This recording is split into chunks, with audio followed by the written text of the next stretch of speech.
If the goal of Gillette's latest ad campaign was to get people talking, well, by any barometers, it's a massive success. 5 days on, and the commercial that's addressing toxic masculinity, sexual harassment, bullying, and the Me Too movement is still garnering headlines. Is this the best a man can get? Is it? It's likely happening here in bullying as well. A problem We can't hide from it. Sexual harassment is taking over. It's been going on far too long. We can't laugh it off. Who's the daddy? What I actually think she's trying to say. Making the same old excuses. Boys will be boys. Boys will be boys. Boys will be boys. But something finally changed. Allegations regarding sexual assault and sexual harassment. Well, the reaction has been swift. A Fox News commentator asked, does Gillette want men to start shaving their legs too? Piers Morgan says this absurd virtue-signalling PC guff may drive me away to a company less eager to fuel the current pathetic global assault on masculinity. Dana Schwartz, a correspondent for Entertainment Weekly, wrote, Gillette is a company trying to make money. Don't laud them or any company into being moral arbiters. They would have made an ad praising rugged manliness if they thought it would have led to more buzz and higher sales. Companies are not our friends. It's time to hear what you think. CNN.com/join. CNN, we're asking you, look, I honestly don't... I see both sides of this. I sort of get it. I get what they're trying to do. But at the other side, I think, well, is it their job to be doing it? Is it PC for PC's sake? Look, our company's going too far in pushing the moral issues in advertisements. Gillette, Nike, Pepsi, and many others, too far. Or are they just reflecting society? CNN.com/join. Damon Jones is the Vice President for Global Communications at Procter and Gamble, which owns Gillette. He joins me from Cincinnati. Sir, very kind of you to take time. Good to talk to you. Well, I mean, I imagine the discussion within the company was almost as febrile as it is afterwards of everybody discussing what it's all about. Did this go all the way to the CEO? Well, I haven't spoken to our CEO about it, but I can tell you what's really clear for us, Richard, is that we believe we have, an obligation and a responsibility to be both a force for good and a force for growth.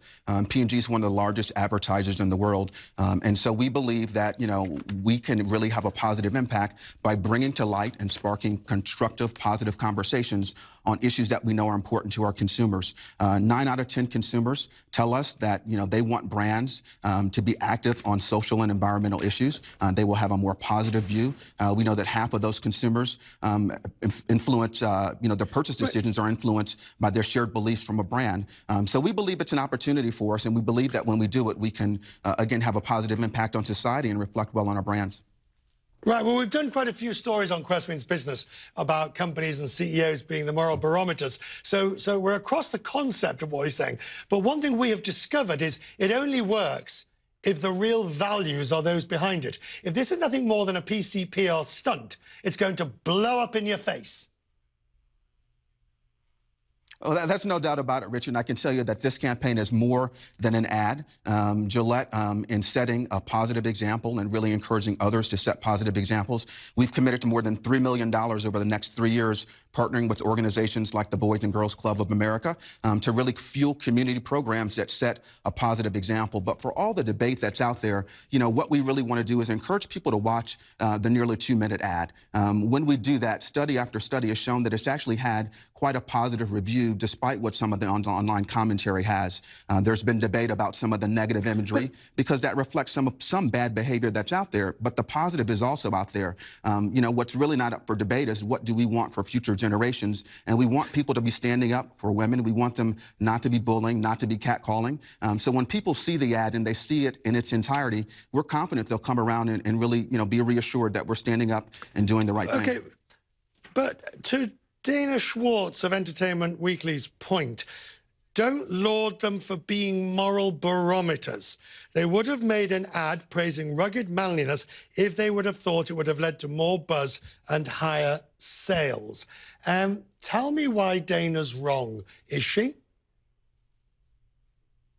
I can tell you why I believe what we're doing is the right thing to do, Richard, is we have values that are brand, and those values are really encouraging guys to be the best that they can be. They're not saying that the guys are bad. They're not saying that we're perfect. But what we are saying is that there's a higher standard that we should be holding ourselves accountable to. And we know our consumers look at us as a brand and us as a company, and they make decisions not just on the product features or benefits. They want to know the values behind the brand. Right. And at the end of the day, we want to put our values on display. And if people come to see those values, we think they will feel good about them. But we don't want to get caught up in the debate. We want people to judge us both on the values that we have and the actions that we take at the end of the day.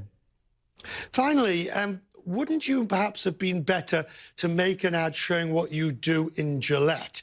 I've watched your commercial several times, many times now, and it's very well done. But there is an element of nanny state or hectoring or lecturing about it. Wouldn't you have been better off just saying, this is what we're doing at Gillette, why don't you do too? Well, that's exactly what we're doing. When you go to the best a man can be and you look at that site, it lays out very clearly the manifesto of what we're stepping up to do. It lays out what we believe in. And the end of that ad is all about, Richard, you know, what we're doing, right? We're setting a high standard for guys. We're saying it's not okay to harass women. It's not okay to be a bully. When you see that action happening, it means you, as a guy, have a responsibility to stand up and stop it. We're putting a lot of effort behind this campaign to say that's what we believe in, and that's what we're really trying all guys to do. So again, at the end of the day, we're going to be judged by our actions as well as our words, and we're quite confident by that.